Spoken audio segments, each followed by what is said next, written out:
श्रीमद् भागवत महापुराण में भी सर्वप्रथम सुखदेव जी ने यही उपदेश दिया है राजा परीक्षित को कि निद्रया ह्रियते नक्तं व्यवायेन च वावयः दिवाचार्थे हया राजन् कुटुम्बभरणेन च। सुखदेव जी कहते हैं, राजन, निद्रया ह्रियते नक्तं, रात्रि सो करके बीत जा रही है। निद्रया ह्रियते नक्तं व्यवायेन च वावयः, और रात्रि में अगर जगते भी हैं तो कोई अच्छा काम करने के लिए नहीं, उपद्रव करने के लिए ही। और दिन कैसे बीत जाता है? बोले दिवाचार्थे हया राजन कुटुम्बभरणेन च। दिन बीत जाता है, कुटुंब का भरण पोषण कैसे हो, इसके परिश्रम में। कहां से नून तेल लकड़ी की व्यवस्था हो, और इसी में रात दिन करते हुए जीवन चला जाता है। फिर इस जीवन का उद्देश्य क्या है? जिन उद्देश्यों को हम जीवन का लक्ष्य मान करके चले कि ये पालें, ये प्राप्त कर लें, ये ऊंचाई प्राप्त कर लें, वो सब लक्ष्य यहीं धरे के धरे रह जाते हैं। तो जीव का वास्तविक लक्ष्य क्या है? श्री वेदव्यास जी कहते हैं कि सबसे बड़ा इस जीवन का लाभ और लक्ष्य ये है कि जब हमारा जीवन समाप्त हो, उस समय हमें इस संसार को छोड़ने का दुख न हो, और एकमात्र भगवान का स्मरण करते हुए इस संसार को हम प्रसन्नता पूर्वक छोड़कर विदा हो जाए।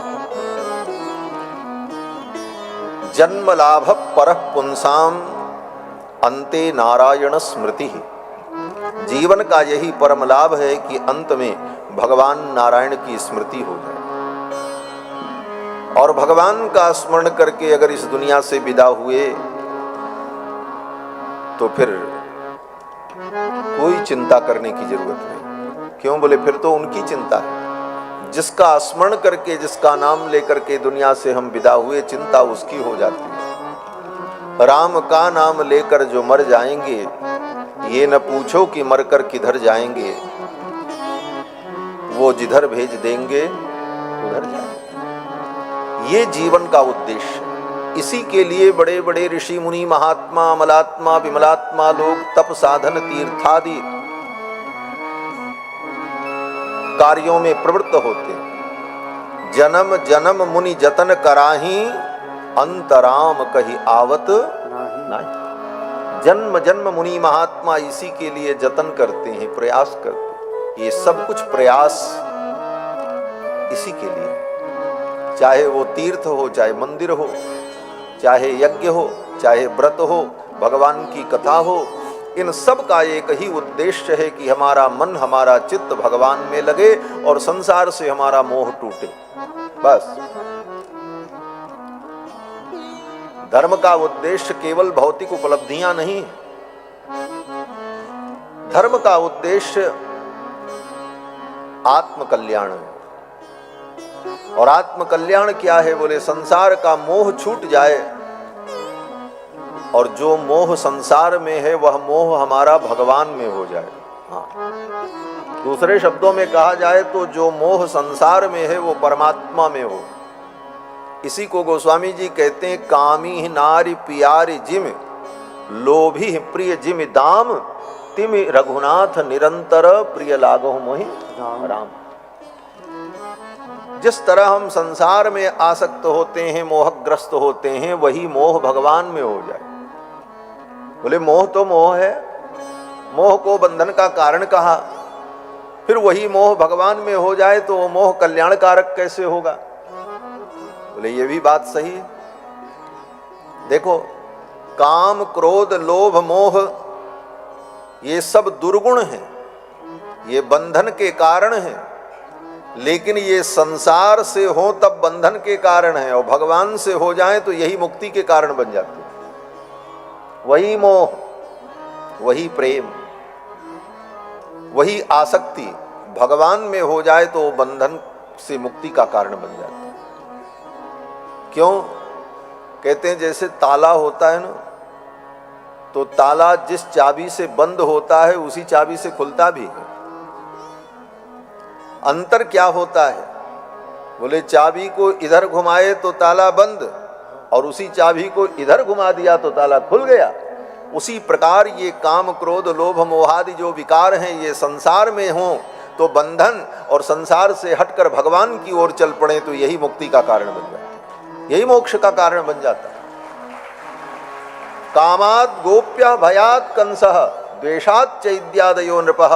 वेद व्यास जी कहते हैं काम वासना की निंदा है, लेकिन संसार में काम वासना हो तो वो बंधन का हेतु है, और भगवान से काम हो तो फिर वह काम भी मुक्ति का कारण।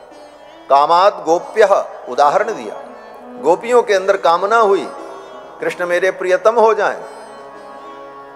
त्रिभुवन कमनीय कोटि कोटि कंदर्प दर्प दलन पटियान सर्वतो ज्यायान भगवान गोविंद कृष्ण, उनके अधरामृत का हम रसास्वादन करें। यह भावना उन गोपांगनाओं में उत्पन्न हुई, और वही भावना उनके लिए मुक्ति का कारण बन गई। वेद व्यास जी कहते हैं कामाद गोप्य। क्यों? बोले उनका काम संसार के पामर प्राणी में नहीं था, उनका काम, उनकी इच्छा परब्रह्म परमात्मा में थी। भय बंधन का कारण होता है, लेकिन भय अगर भगवान से हो जाए तो वही भय तुम्हें मुक्त कर देगा। कंस को भय से ही मुक्ति मिल गई। कामाद गोप्य भयात कंस। जिस दिन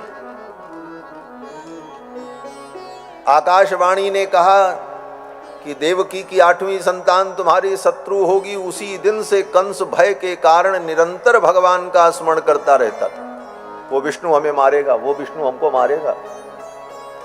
इस भय के कारण निरंतर भगवान का स्मरण करने के कारण उसे भी मुक्ति मिल गई। भगवान का कैसे भी जीव स्मरण करे, चाहे प्रेम से चाहे भय से, उसका एक ही फल है, भवबंध विमुक्ति, संसार से विमुक्ति। यस्य स्मरण मात्रेण जन्म संसार बंधनात् विमुच्यते नमस्तस्मै विष्णवे प्रभु विष्णु। तो कामात् गोप्य भयात् कंसः द्वेषात् चैद्यादयो नृपः। द्वेष से शिशुपाल चेदिराज शिशुपाल भगवान से द्वेष करता था। संसार से द्वेष हो तो वह द्वेष क्लेश का कारण बनता है, लेकिन वो द्वेष अगर भगवान से ही हो जाए तो वो द्वेष भी तुमको मुक्ति प्रदान कर देगा। द्वेष के कारण शिशुपाल को भी परम गति की प्राप्ति होगी। तो भगवान में हमारा मन चित्त लगे जिस किसी भी प्रकार से, यही सकल शास्त्रों का उद्देश्य है। और भगवान में चित्त लग गया तो जीव का परम कल्याण है। इसी सिद्धांत को, इसी उपदेश को हृदय में उतारने के लिए ही रामायण, गीता, भागवत, इन सद्ग्रंथों का अनुशीलन, चिंतन, विचार, मंथन, समीक्षा, जो भी कह लो, किया जाता है। हम सभी लोग बड़भागी हैं, आदि काव्य श्री रामायण के माध्यम से इस पवित्र प्रांगण में महर्षि संस्थान में विराजमान होकर